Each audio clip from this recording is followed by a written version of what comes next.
امام مالک رضی اللہ تعالیٰ عنہ کی ذات وہ ذات ہے کہ جنہوں نے 60 سال روضہ رسول پہ بیٹھ کے درس حدیث دیا ہے، اور ان 60 سالوں میں علماء فرماتے ہیں کہ ایک لمحہ بھی ایسا نہیں آیا کہ ولد پلٹنے کی آواز بھی پیدا کی گئی، اتنا ادب کیا بارگاہ مصطفیٰ کا۔ بلکہ یہاں تک آتا ہے، امام جلال الدین سیوطی رحمۃ اللہ تعالی علیہ فرماتے ہیں کہ جب امام مالک رضی اللہ تعالیٰ عنہ آپ نے جتنا وقت مدینہ شریف میں گزارا، حالانکہ حج کی بڑی اہمیت ہے، فرض حج ادا کر لیا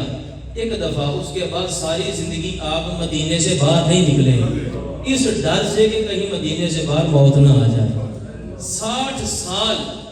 یقیناً جب آپ حدیثیں پڑھاتے ہوں گے تو حج کے فضائل بھی پڑھاتے ہوں گے، حج کا ثواب بھی پڑھاتے ہوں گے، لیکن خود نہیں گئے، ایک کیا فرض ادا کیا، بار بار نہیں گئے، ہر سال نہیں گئے، اس لیے کہ مدینہ چھوڑ کے باہر جانے کو دل نہیں کرتا تھا، اور جتنی دیر وہاں پہ رہے پاؤں میں جوتا نہیں پہنا، ننگے پاؤں گلیوں میں پھرا کرتے تھے۔ اور پھر جب گلی میں چلتے تھے نا تو آپ کے بارے میں آتا ہے کہ آپ اپنے ہاتھوں کو گلیوں کی دیواروں سے مس کرتے تھے اور ہاتھوں کو چومتے تھے۔ ہزاروں شاگرد آپ کے موجود تھے۔ ایک دن کسی نے پوچھا، استاد جی نہ پاؤں میں جوتا پہنتے ہیں، پگڑی اتار کے ہاتھوں کو بھی دیواروں سے مس کرتے ہیں، چومتے ہیں، ان دیواروں میں کیا رکھا ہے؟ آپ کہتے چلیو تمہیں دیواریں نظر آتی ہیں، مجھے نسبت مصطفیٰ نظر آتی ہے۔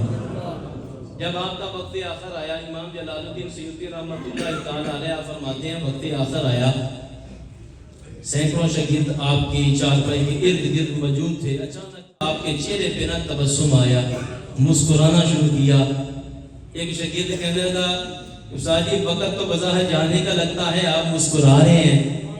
آپ نے فرمایا، روحے تو وہ جو مر رہا ہے، میں مر تھوڑی رہا ہوں، میں تو مصطفیٰ سے ملنے جا رہا ہوں۔ پھر ایک سوال کیا جسے امام جلال الدین سیوطی رحمۃ اللہ تعالی علیہ نقل کرتے ہیں۔ آپ ہمارے ایک شاگرد نے پوچھا، استاد جی اس راز سے پردہ تو اٹھائیں، جس نبی کے لیے 60 سال یہاں پہ درس حدیث دیتے رہے، جس نبی کی محبت میں حج قربان کر دیے، جس نبی کی محبت میں مدینے میں پاؤں پہ جوتا نہیں پہنا، جس نبی کی محبت میں گلیوں دیواروں کے بوسے دیتے رہے، استاد جی اتنا تو بتاتے جاؤ کہ اس نبی نے بھی کبھی نوازا کہ نہیں نوازا، اس نبی نے کیا دیا؟ آپ نے فرمایا، پترو اگر مجھے امید ہوتی کہ شاید میں بچ جاتا تو میں راہ سے پردہ نہ اٹھاتا، لیکن اب تم نے سوال ایسا کیا ہے، اب میں تمہیں بتا کے جاؤں گا کہ جس نبی کی محبت میں بیٹھا رہا اس نبی نے کیا نوازا۔ آپ نے میں واللہ ما بتو الا رأیت رسول اللہ صلی اللہ علیہ وسلم، اللہ کی عزت کی قسم ان 60 سالوں میں امام مالک پہ ایک رات بھی ایسی نہیں آئی جس رات میں سویا ہوں اور آمینہ کا لال آپ نہ مجھ سے ملنے آیا ہوں۔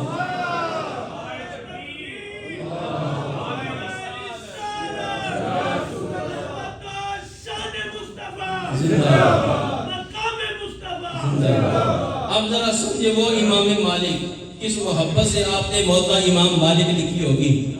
ابھی سیاستہ نہیں تھی آئی، امام شافعی رحمۃ اللہ تعالی علیہ نے موتا امام مالک کے بارے میں کہا کہ اس وقت روئے زمین پہ کتاب اللہ کے بعد سب سے بہترین اگر کوئی کتاب ہے تو وہ موتا امام مالک ہے، امام مالک